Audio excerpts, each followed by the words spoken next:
So every love story is formed, of course, in a context, in a culture, in a country, in a history. That love is, in that sense, both an eternal thing to human heart, but is played on a stage which is historical, cultural, geographical. This is a story that takes place in Turkey and has some of the cultural characteristics of Turkey. I would have called this novel Love in a Semi-Repressed Society, where sex before or outside of marriage is sort of a taboo, especially before marriage. And also, this book is about the refinements of communication in a society where parties like in America, boy and girl meets easily and have pass phone numbers, emails, and begin immediately to communicate. This is a more closed society. The book is not busy with condemning this society or passing ethical judgments, but trying to understand how human heart or human beings are adapting to the given conditions. My focus, I'm not blaming anyone in this book. As I grow older, I make it my business in my books not to blame anyone, but just to show the whole landscape, the whole picture, what's happening, how human beings are reacting to it. I think that this is what the authors, writers should do in novels. Here, as a sort of an introduction to the cultural atmosphere, sexual taboos, I introduce a sort of a language or give some information about the understanding sex, taboos, traditions in 1975 in Turkey. I would read some. Now we are imagine yourself that you're in a museum and a guy is giving you some narrator, which happens to be the main character of the story, is giving information, almost anthropological information about the sexual taboos so that you understand the story easier or you understand the museum easier. It's of course tongue-in-cheek, but it's also serious. I have read this in other venues. People laughed, but I am serious about because these are all facts. That in fact the balance of what I'm going to read are very serious, but it's also may one. I hope it makes you think. A few unpalatable anthropological truths. This is. Let me now lay aside fears of repeating myself and set down a certain number of harsh, in times past, preferred word would have been unpalatable truths. In Turkish it is nahoş. 1,975 solar years after the birth of Christ, in Balkans, the Middle East, and the western and southern shores of the Mediterranean, as in Istanbul, the city that was the capital of this region, virginity was still regarded as a treasure that young girls should protect until the day they married. Following the drive to westernize and modernize, even more significantly, the haste to urbanize, it became common practice for girls to defer marriage until they were older, and the practical value of this treasure began to decline in certain parts of Istanbul. Those in favor of westernization hope that as Turkey modernized, and in their view became more civilized, the moral code attending virginity would be forgotten, along with the concept itself.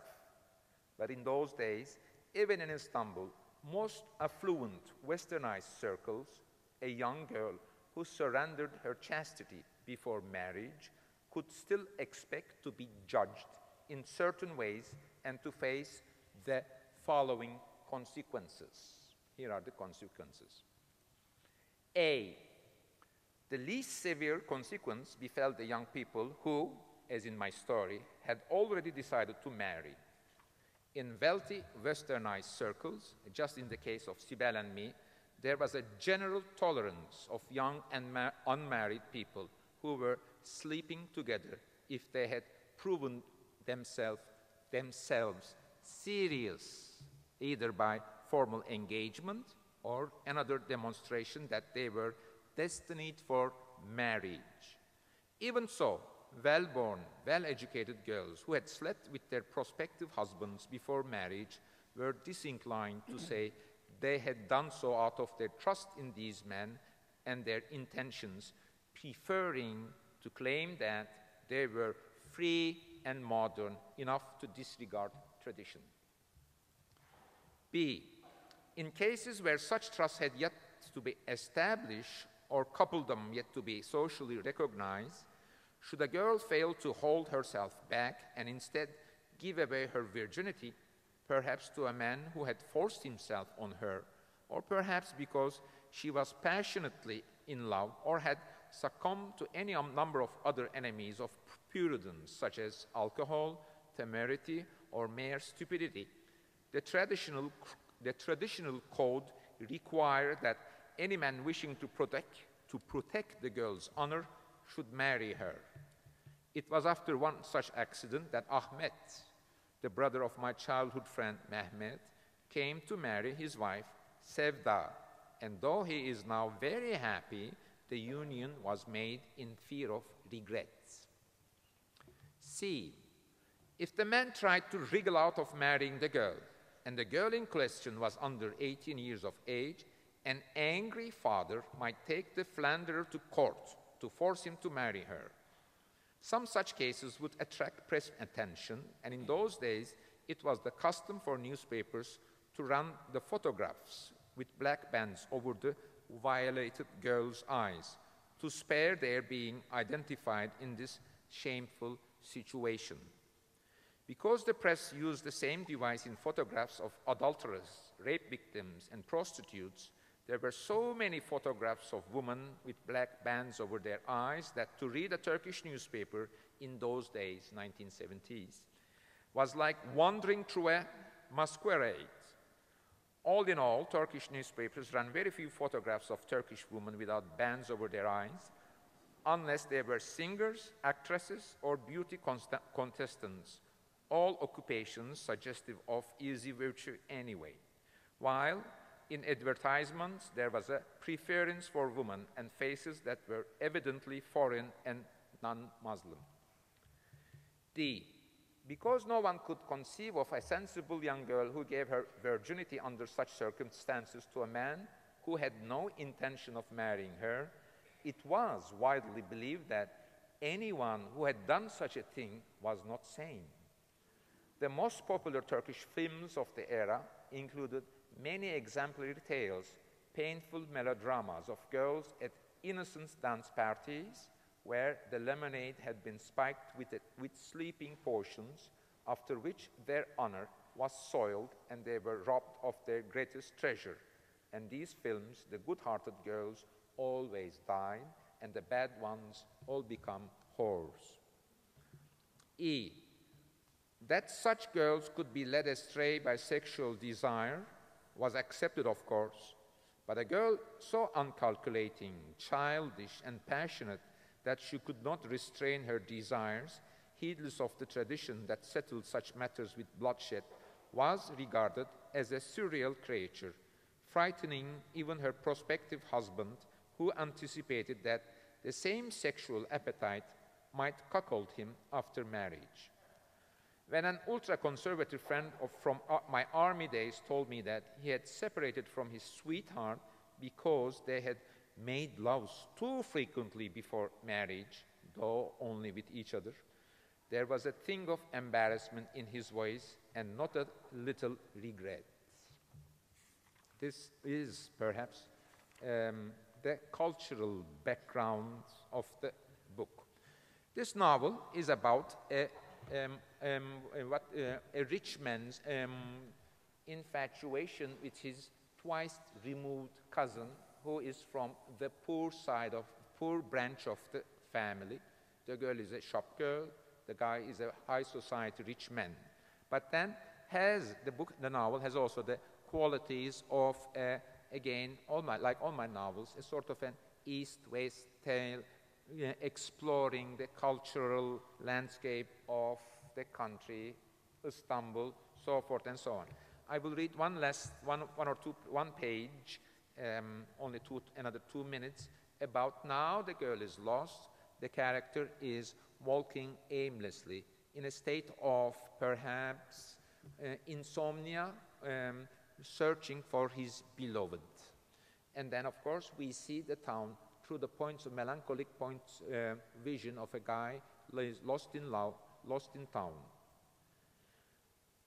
As I scoured every neighborhood, every street of the city, it never crossed my mind that I would recall the hours I spent hunting for her as happy ones. When Füsun's ghost began to appear in the poor neighborhoods of the old city, Vefa, Zeyrek, Fatih, Hoca Mustafa Pasha, I concentrated on that side of Golden Horn. I would be driving through their narrow back streets, smoking a cigarette as the car rumbled over the cobblestones and potholes, when suddenly Füsun's ghost would dash out in front of me, impelling me to park the car at once and luxuriate in a deep affection for her beautiful and impoverished neighborhood.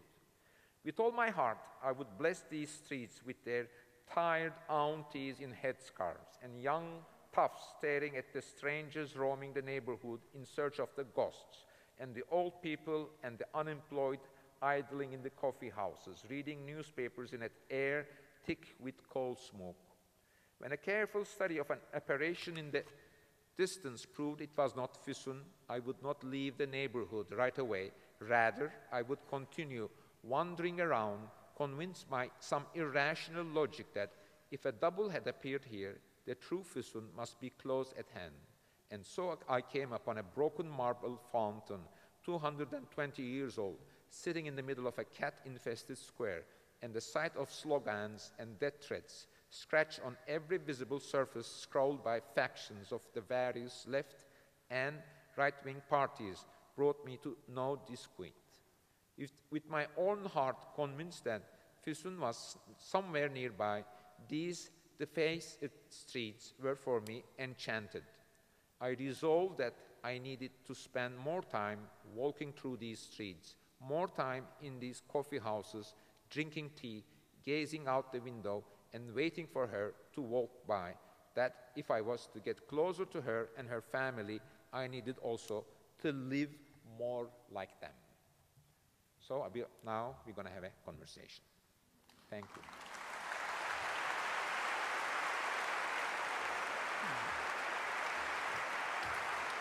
Teşekkür ederim.